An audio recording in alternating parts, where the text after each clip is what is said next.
Good afternoon, I'm Vashon Brown with the Midday News. Special welcome if you're watching on onespotmedia.com. A reminder as well that you can download our One Spot Media app in the Google Play Store or the App Store. That's the number 1 followed by the words Spot Media. The Senate debate on the Zones of Special Operations bill will begin on Friday, despite the Senate's meeting this morning. The bill was listed along with the Integrity Commissions Act to be debated today and tomorrow. However, acting leader of government business, Senator Ruel Reid, informed the House that the Zones of Special Operations bill debate would not start today. Opposition Senator Mark Golding expressed dissatisfaction with the operation of the Senate with a change of the anticipated order. He says the opposition came prepared to give that bill its full attention, given the urgency with which the government has been moving to implement the bill. A parliamentary committee last week presented a report to the House of Representatives which passed the bill. Justice Minister Delroy Chuck had stated that the bill should be implemented by mid-July. The crime wave sweeping the corporate area has started to take a further toll on the Kingston Public Hospital, KPH. Chief Executive Officer of the KPH, Errol Green, last night revealed that there has been a spike in the number of crime victims being treated at the hospital over the past 3 days. This has forced the hospital to take a drastic action, which will affect other patients. Elective surgeries are generally the main activities that are displaced when there is an increase in emergency cases. 8 men who were wanted in East Kingston were yesterday evening charged after they were picked up earlier in the day during an operation. 6 of the men were charged with murder, while the other two were charged with illegal possession of firearm and shooting. 2 persons were also shot and injured in the Ellison Road area shortly after 7 o'clock last night. And there was also a shooting incident in Rockfort.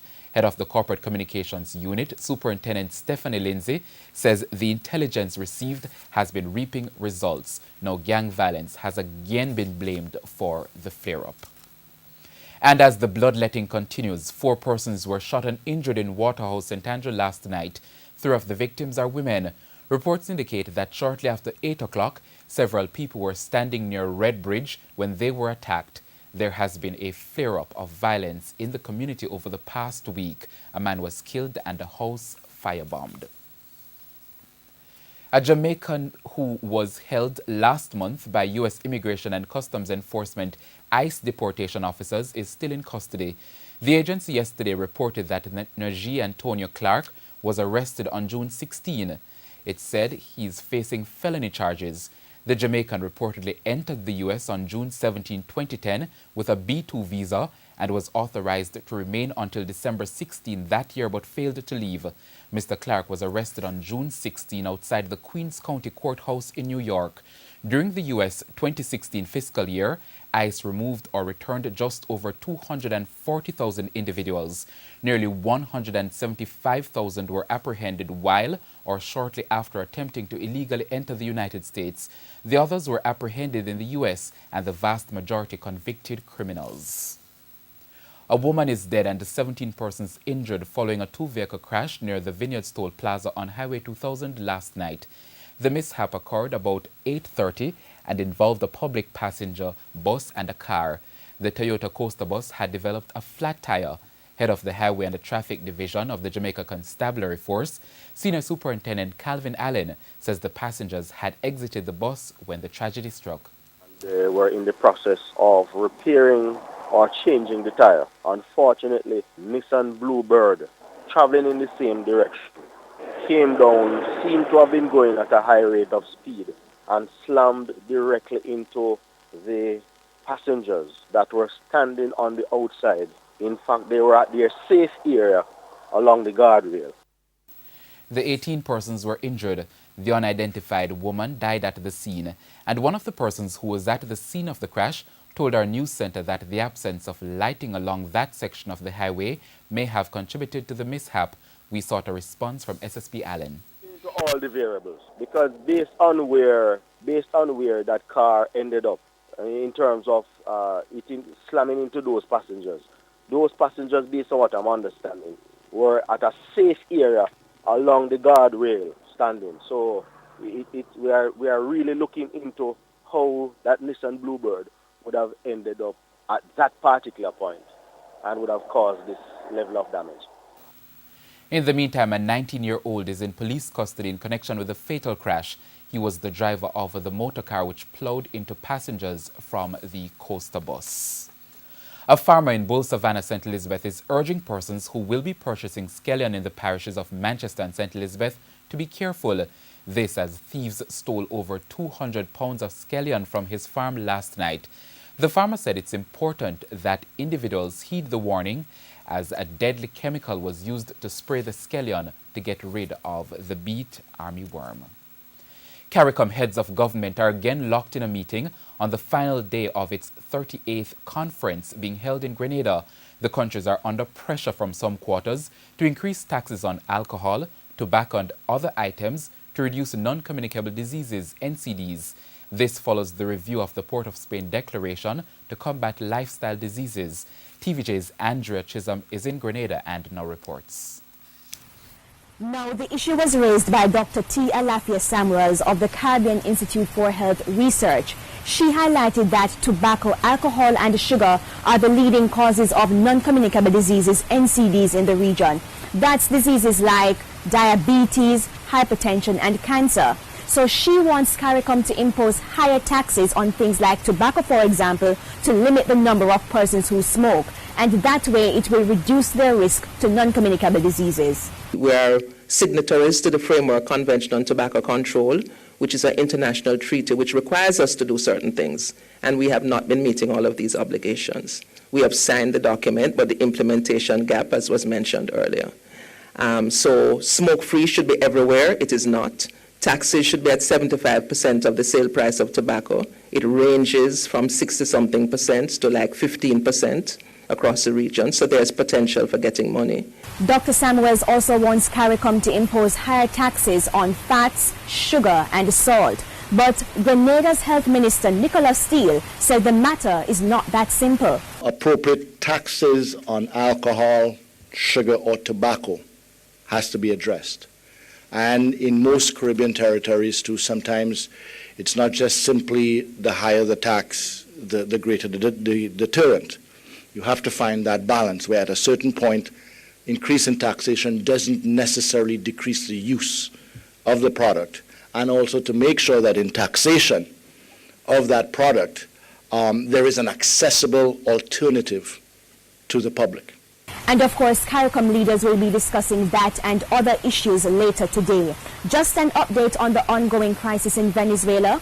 Prime Minister of St. Vincent and the Grenadines, Dr. Ralph Gonzalez, has indicated that CARICOM has agreed or supported the suggestion by the Prime Minister of Dominica, Roosevelt Skerrit, to send a mission team to intervene in the ongoing crisis in Venezuela. And as we know, scores of persons have been killed there in anti-government protests. Bashan, it's back to you. And thank you, Andrea. Residents in Anchovy Gardens, Portland, staged a protest on Wednesday over what they call the unfair treatment by the National Water Commission, NWC. They're complaining that the NWC authorized a contractor to upgrade a sewage plant in the area without informing them. Residents say the old sewage plant has been causing a stink in the area, and the new project could pose a bigger problem if the site is not accessed properly. The Member of Parliament for the area, Linval Bloomfield, says the Commission should meet with the residents to discuss these issues. The people are upset with the government and with Water Commission as an agency of the state. They have said nothing to anybody despite my request since May to convene a meeting with the population, a town hall meeting or whatever sensitization meeting, so that the people can know what is happening, the scope of the works, the cost of and what are the terms of employment and how it is going to go, inclusive of who is appointed as the liaison officer to move between Vinci and the community. He argues that residents are also calling for the liaison officer to be removed from the project. The government has said that a particular person is supposed to be, is not from the constituency, and the people don't know him. So he doesn't know who to employ or what. And that poses a difficulty. That is a tremendous difficulty. They cannot go to a stranger. When we're having issues, they cannot talk to this person because they don't know him. But a source close to our news team says extensive environmental evaluation was done and approval granted by the National Environmental and Planning Agency, NEPA. Further to that, the source confirmed that residents will be briefed on the intricacies of the project in short order. O'Shane Masters, TVJ News. Consumers are being asked to help ensure the new standards for the sale of sugar are being observed.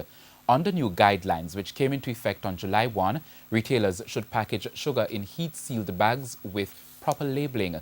The Consumer Affairs Commission, CAC, says it's too early to give a report on the number of outlets which are compliant with the requirements. It's asking consumers, however, to ensure they purchase sugar as required under the new standards. You should not be seeing any sugar with the little nut or the bow tie or whatever it is, a little plastic bag. Should be properly labeled bags, heat sealed, that type of thing, with the requisite information.